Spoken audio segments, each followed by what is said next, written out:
A few weeks ago, I released a video where I went over what I thought was the best LEGO Star Wars set at every price point, and I originally wasn't planning on doing this, but a few people in the comments of that video suggested that I should make a video going over the worst set at every price point, and at the time I hadn't thought of that, but then I actually decided that might be a pretty cool video idea. So here I am. Today I'm going to go over what I think is the worst LEGO Star Wars set at every price point, from $10 all the way to $250. And if you're wondering, yes, I am stopping at $250 when the other video went all the way up to $850, and that's because really after $250 I don't think there's a bad set or even a weak set at all. I think all of the sets that are above $250 are pretty much great sets that are just not even worth being in this video, so that's why I'm only stopping at $250. And hence the thumbnail and just common sense, you probably already know what the $250 set is going to be. Anyways, I have a total of 20 separate sets to get through, and starting off the list at $10 I have a set that I just talked about in my last video, being 75321, the Razor Crest Microfighter. This one was released back in 2022 with 98 pieces, and in my last video I ranked this as the worst LEGO Star Wars Microfighter, and in this video I think it's the worst $10 LEGO Star Wars set. And really the reason for that is just because the Microfighter build itself just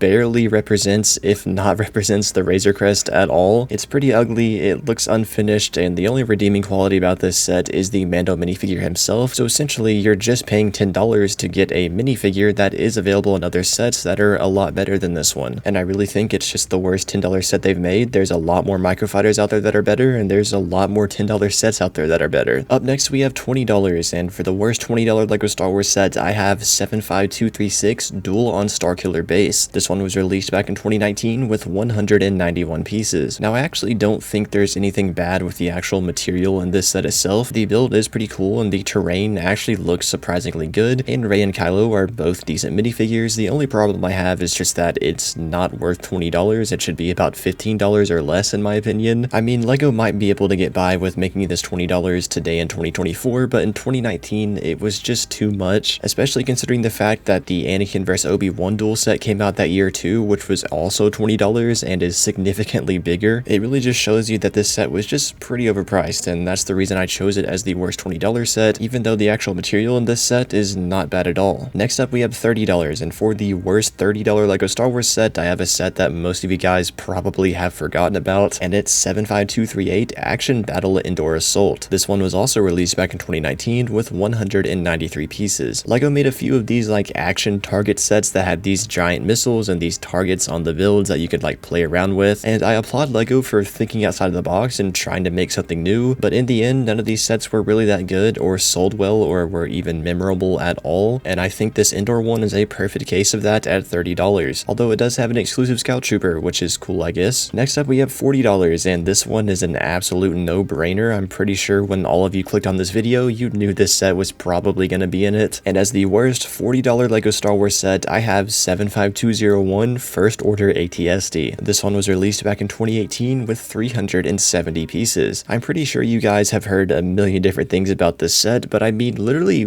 just what was LEGO thinking? I know they wanted to recreate the scene where BB-8 rides the headless AT-ST, but they didn't have to make the set just a headless AT-ST because that's really boring, and not to mention the First Order AT-STs look really cool in general, and it just doesn't make sense that they couldn't have just made a full-on First Order AT-ST and then had some type of feature where the head comes off and then BB-8 can just ride what's remaining of it, but they didn't do that, and to this day I'm wondering why, because it would have made this set really cool, but instead they just made it weird and kind of feeling incomplete. Anyways, up next we have $50, and I have another set you guys have probably forgotten about, and it's 75147 Star Scavenger. This one was released back in 2016 with 558 pieces. Now this set is from the LEGO Original Series show called the Freemaker Adventures, and I mean, did anyone even watch this show when we were kids? I mean, I know I definitely didn't, and because of that I didn't really care about the sets that were based on the show either. I mean, some of them looked kind of cool, but this Star Scavenger set is kind of ugly in my opinion. The ship is just not very appealing or recognizable, and the figures are kind of just bland. I mean, I don't really know anything about them because I haven't seen the show, but looking at them with no context, they're just not very appealing, and it's not a set that I would have spent $50 on. Up next we have $60, and in my opinion the worst $60 LEGO Star Wars set was 75139 Battle on Takodana. This one was released back in 2016 with 409 pieces, and the reason I chose this as the worst $60 set is is because $60 was just not the right price point for Maz Kanata's castle, and I'm not saying that it's overpriced, I'm actually saying that it's underpriced. Well, what we're getting in this set is not underpriced, I'm just saying $60 for Maz Kanata's castle is just not enough. It's a massive building that is a very, very unique and interesting destination within the movie, and I feel like LEGO just really limited themselves by only trying to make it $60. This should have been at least a $100 set. They should have made it a lot bigger and a lot more immersive and included a lot more minifigures, but instead they tried to make this giant castle represented in a $60 set, and I just don't think that was a great idea. Next up we have $70, and in my opinion the worst $70 LEGO Star Wars set was 75284 Knights of Ren transport ship, and man, talk about wasted potential, because I think this set could have been a lot better. First off, the Knights of Ren themselves were actually one of the few redeeming qualities about the sequels, because they were super mysterious and they looked really awesome and intimidating on screen, and LEGO made most of the Knights of Ren, except they kind of selfishly spread them out throughout a whole wave of episode 9 sets, when in my opinion they all should have just been in this Knights of Ren transport ship and Rey should have just been left out. I have no idea why she's in it. And on top of that, you're paying $70 for a ship that looks good on the outside, although it doesn't have much functionality and there's not an interior, and you're only getting 3 minifigures and one of them is Rey. You're not even getting 3 Knights of Ren, you're just getting 2. And again, because of that, I just think this set had wasted potential. I think it would have been a whole lot better. I'm talking leagues better, probably the best sequel set even, if they would have included all 6 Knights of Ren and made the ship a little bit bigger with an interior. But instead, they just wasted the potential of this set, and we're probably not going to get a remake anytime soon. Next up, we have $80, and in my opinion, the worst $80 LEGO Star Wars set is a set that just came out a few months ago, being 75380 Mos Espa Pod Race Diorama. This one was released back in May of 2024 with 718 pieces. And you know, literally the only reason I chose this as the worst $80 set is just because it should not be $80. $80 is extremely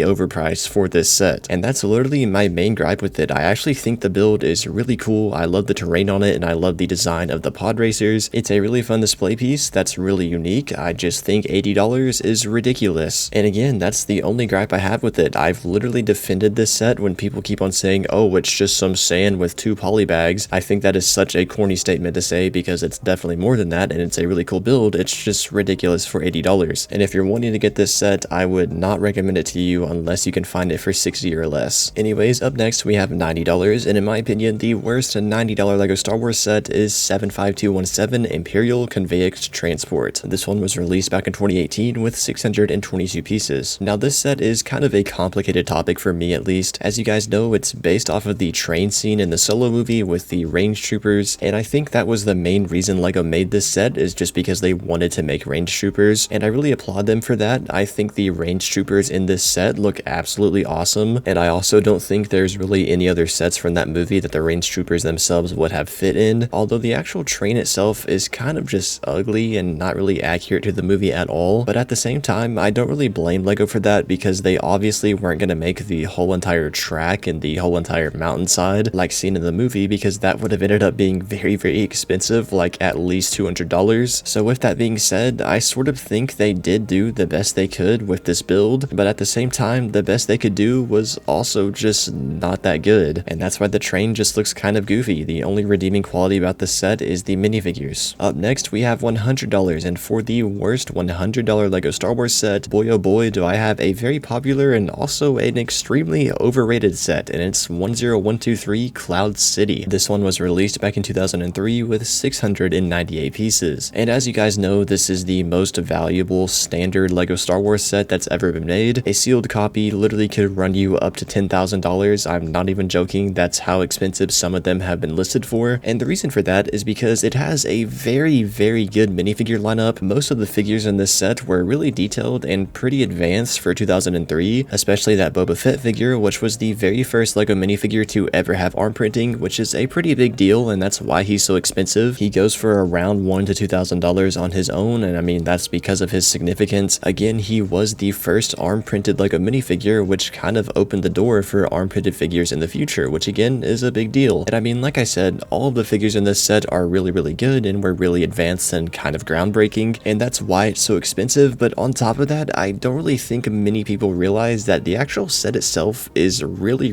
lame, and that's why I think it's overrated, because a lot of of people just don't really know what this set is actually like. The build is just kind of ugly and has a few play features here and there, but it really just all around doesn't look that great. Again, the minifigures are incredible, but really the build itself, which I always value over the minifigures, is just not very good. And that's why I think it's the worst $100 LEGO Star Wars set that's ever been made. Up next, we have $110, and I honestly do not think there are any bad $110 sets. All the Star Wars sets LEGO has made in this price range have been pretty good for the most part. However, I still think there's one that's kind of at the bottom of the totem pole, and I mean, the whole totem pole's good, just there's gotta be one that's sort of the weakest, you know? And I'm probably gonna get some flack for this, but I have 75158 Rebel Combat Frigate. This one was released back in 2016 with 936 pieces, and like I said, for the most part, all of the $110 sets have been good, and I think this is a good set. However, I do think it is the weakest set in this price range, just because the colors don't really appeal to me that much. The ship is cool, and I love the ship design in Rebels, and especially in the Clone Wars. However, in this LEGO set, I feel like the gray and the tan kind of bashes a little too much for me, and it just makes it look a bit off, but overall, this is a pretty good set. Next up, we have $120, and in my opinion, the worst $120 set is 75104 Kylo Ren's Command Shuttle. This set was released back in 2015 with 1005 pieces. Now, this is a rare case where it's actually not really LEGO's fault that this is a bad set. As you guys know, this Kylo Ren's Command Shuttle is not very accurate at all. One is that the actual wings don't fold down, they just stand straight up all the time, and there is this feature where they can like split in half and fold down, but that's not what's seen in the movie. And two, its color is completely gray when it is supposed to be completely black, and the reason for all of these inaccuracies is because allegedly LEGO designed the first wave of Force Awakens sets strictly off of concept art. And I mean, that does make sense because these sets came out in September of 2015 and the movie came out in December of 2015, and I say it takes LEGO roughly about a year to design a whole entire wave, so they definitely did design most of these off of concept art, and because of that, Disney most likely just did not give LEGO good enough concept art for Kylo Ren's Command Shuttle, and that's why there's so many inaccuracies, or maybe the concept art was not what the final ship looked like in the movie. So again, this is a rare case where it's really not LEGO's fault, but I still think this is the worst $120 set. Up next, we have $130, and just like the $110 spot, I don't think there's really a bad $130 set. They're all pretty good for the most part. However, again, there's gotta be one that's at the bottom of the totem pole, and in my opinion, it's 75106 Imperial Assault Carrier. This one was released back in 2015 with 1,216 pieces. And again, I don't think there's any bad $130 sets, and I don't think this set is bad, I just think it's the weakest out of the price range. And really the only reason for that is just because I don't think this ship is very recognizable, and it is just a little too gray. I know most Star Wars sets are gray, but this one is like more gray than the others, and it makes it kind of unappealing, but at the same time, that's really the only problem I have with this set. The rest of it is pretty cool. I mean, I'd even go so far to say it's underrated, which is kind of ironic because I'm listing it as the quote-unquote worst $130 set, but again, I don't think there's any bad sets in this price range. I just think this one is the weakest. Next up, we have $140, and in my opinion, the worst $140 set is 75220 Sandcrawler. This one was released back in 2018 with 1,239 pieces. Now, this set definitely isn't just downright terrible, but compared to the other two Sandcrawlers, it's definitely not great. And really, my main problem with it is just that it's so short. I don't know why they just squished it up like it's a bulldog or something. And I mean, it has decent play features like Sandcrawlers are supposed to have. It's got a pretty fleshed out interior with a decent minifigure lineup. It's just, for me at least, they really messed up the proportions and the shaping, and I just don't think it looks as good as the other two Sandcrawlers. Up next, we have $150, and again, I do not think there is a bad $150 set, although I think the weakest is probably 7191 X-Wing Fighter. This is the original UCS X-Wing released all the way back in 2000 with 1,300 pieces, and for 2000, this is actually a very impressive model, and I think it looks great on display, and it's super retro looking and very iconic because it was the first UCS set. However, after all, it did release in 2000, so it obviously would not hold up today in 2024, and that's why I think it's the quote-unquote weakest $150 set. But I mean, like I said, it was really good for the time, and it is still very iconic to this day. Next up, we have $160, and again, there is not a bad $160 set. However, there is one that I think is the weakest, or actually going to be the weakest, because it hasn't released yet, and I'm just gonna make this really quick because I might get a lot of hate for this, but I have 75394 Imperial Star Destroyer. This set will be releasing on August 1st of 2024 with 1,555 pieces, and the reason I had this as the quote-unquote weakest $160 set is just because for a Star Destroyer, I think it's way too small. When we were kids, Star Destroyers were always the biggest sets that we looked up to on the shelves, like Star Destroyers were the quote-unquote big LEGO Star Wars set. However, this one is just pretty much average. It's about the same size as the current Ghost that is out right now, and it's probably going to be smaller than the Dark Millennium Falcon that is also coming out on August 1st. But that's all I have to say about the set. I just think it's too small. I think it looks very, very good aesthetically. The detail isn't crazy, and it's got a good minifigure lineup. I just think it's too small. Next up, we have $170, and in my opinion, the worst $170 set is 75323, the Justifier. This one was released back in 2022 with 1,022 pieces. Now, this set definitely isn't bad. Again, I just think it's the weakest set at this price range. I feel like once we get to the price range that's like $110 and up, there aren't really any bad sets. There's just sets that are weaker than others, and this is one of the sets that's just weaker than the rest. I just think the ship looks kind of bland. I mean, it is big and has a cool shape and design. I just think the all grade looks a little bit bland, and I also feel like only 5 minifigures for $170 is kind of lacking. Now, next up, we're jumping straight from $170 to $200, and in my opinion, the worst $200 set is 75371 Chewbacca. This one was released just last year in September of 2023 and has 2,319 pieces. And I think this one was actually kind of a no-brainer for some people because this set did get made fun of quite a bit last year. And I mean, obviously it has its reasons for getting made fun of. The face looks pretty goofy, like really goofy actually, but I also think people kind of undermined this set just because of how much people made fun of the face. I think the body and the arms is actually really detailed and looks really good, and his bowcaster looks incredible as well. It really is just his face that LEGO kind of didn't do the best job on, and that's why everyone makes fun of it and considers it to be the worst $200 LEGO Star Wars set. And then lastly, we're jumping straight from $200 to $250, and hence the thumbnail, and again, just common sense, you guys already know what this set is going to be. I have 75098 Assault on Hoth. This one was released back in 2016 with 2,144 pieces. Now, albeit a lot of people have hated on this set over the years, and I've hated on this set quite a bit over the years too, and I'm not gonna lie, maybe this set does need some slack because there are some pretty cool aspects of it. However, I think where LEGO really messed up was just calling this a UCS set and having this set take up the May 4th UCS spot in 2016. That was just not a good idea, and calling a set a UCS set pretty much automatically means that it's gonna be held to higher standards because UCS sets are supposed to be the large, detailed display models, so we obviously judge them a lot harder than we do play sets. And again, I just think LEGO trying to make this a UCS set is where they really messed up. And not to mention, they labeled it a UCS set while having some inaccuracies like the shield generator only having 3 shields instead of 4, which is just not good because it's a UCS set and everything has to be accurate. I mean, it's a UCS set, it's not a play set. It has to be held to higher standards and be accurate. That's what we expect from UCS sets, and this set just did not hold up to that. Although I do think it would have worked very, very well as a playset if LEGO would have taken some stuff out of this and scaled it down to about $170 or $180. This would have been unironically one of the best playsets ever made, but instead they really tried to reach and make it a UCS set, and I think that is just where they messed up. Anyways guys, that's gonna do it for this video. Let me know what you think about my list down in the comments below. If you're new, please consider subscribing, and if you want to check out more of my videos, you can see them on the screen right now.